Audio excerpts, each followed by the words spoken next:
साहित्य सृजन के इतिहास का सुवर्ण पृष्ठ परम पूज्य आचार्य श्रीमद विजय रत्न सुंदर सुरेश्वर जी महाराज द्वारा लिखित 300वीं पुस्तक मारू भारत साड़ू भारत का लोकार्पण देश के प्रधानमंत्री नरेंद्र मोदी ने वीडियो कॉन्फ्रेंस के जरिए आज किया। यह पुस्तक गुजराती, हिंदी, मराठी, अंग्रेजी इन 4 भाषाओं में नजदीकी सभी स्टॉल पर जल्द ही उपलब्ध होंगी।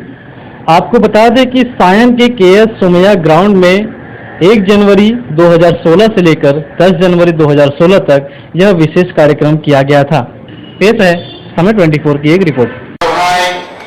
श्री कौशिक भाई, वहां उपस्थित सभी आचार्य भगवंत, सभी साधु महाराज साहब, सभी श्रावक जन, कुछ समय पहले मैंने कोशिश की थी कि मेरी बात आप तक पहुंचे, लेकिन शायद टेक्नोलॉजी की कुछ सीमाएं होती हैं, बीच में व्यवधान आ गया।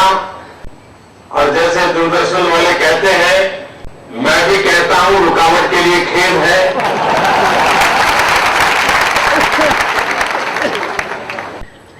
आप सबसे काफी दूर बैठा हूं, लेकिन हृदय से मैं पूरी तरह आपके साथ हूं और आचार्य भगवान के चरणों में हूं।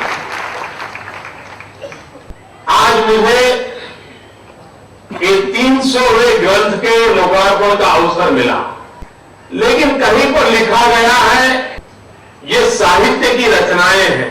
मेरा उसमें थोड़ा मतभेद है।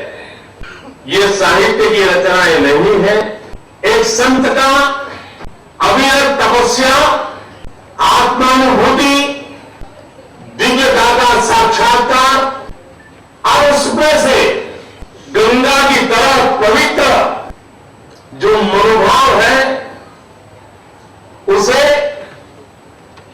शब्द देव मिला हुआ है। आज मेरा सौभाग्य है कि उनके ये 300वें ग्रंथ के लोकार्पण का मुझे अवसर मिला है और ये भी भारत भक्ति का ही उनका एक प्रयास है। तो जो देश का माहौल देखा मैं, एक बाप अपने बेटे को 10 करोड़ रुपया देके जाता है और बेटा यदि जुआ में और वाइन में पैसा उड़ा देता है तो बाप को व्यथा तो होती है कि मेरी विरासत को बेटा क्या कर रहा है। हमारे पूर्व पुरुषों ने इस देश को जो विरासत दी, विरासत का जिस ढंग से बदनाम हो रही है, उनकी वैल्यू जो डाउन हो रही है वो डाउन की जाती है। उनको देखकर एक संत के नाते से मुझे वेदना हुई कि किसी भी हिसाब से विरासत को संभाल लेना चाहिए। और उनको लेकर के अभी तक जो किताब लिखी उसमें भी आउटपुट इतना अच्छा मिला कि सबको अच्छा चाहिए, कोई गाइड करने वाला नहीं है। तो मुझे लगा कि मैं भी एक छोटा सा प्रयास करूं और ये प्रयास मैंने इसलिए किया। पुस्तक को लिखने के लिए कितना समय लगा आपको? इस पुस्तक को लिखने के 1 महीने में लिख दिया। 300वीं किताब 1 महीने में, करीबन 300 किताब मैंने लिखी। हर किताब करीबन 1 महीने के अंदर में लिख देता हूँ। तो हमारी जो प्रार्थना थी परमात्मा को, और इसी चीज को लेकर के प्रार्थना, प्रभु आपकी मूर्तियां में अखंड मिले ताकि हमारा भाव अखंड बना रहे। उसमें केंद्र सरकार का भी अच्छा रोल रहा। जिस दिन मूर्ति मिली, राजनाथ सिंह से भी मेरी बात हुई थी और नीतीश कुमार के पास भी जो रिप्रेजेंटेटिव गए थे और जैन समाज में पूरा खुश था और नितिन कुमार भी बहुत अप्रिशिएट किया।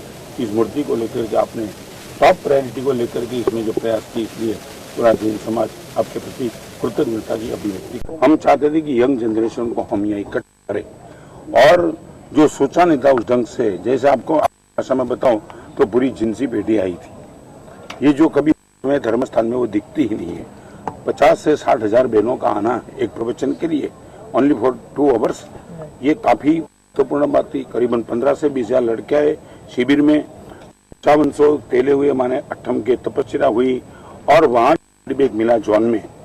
कई कितने लड़के ने अपने कागज में लिखा कि मुझे मिले भी नहीं। उन लोगों ने जीवन भर के लिए व्यसन छोड़ दिया, भाई दिया, गुटखा छोड़ दिया, अपने माता पिता से अलग हो गए थे।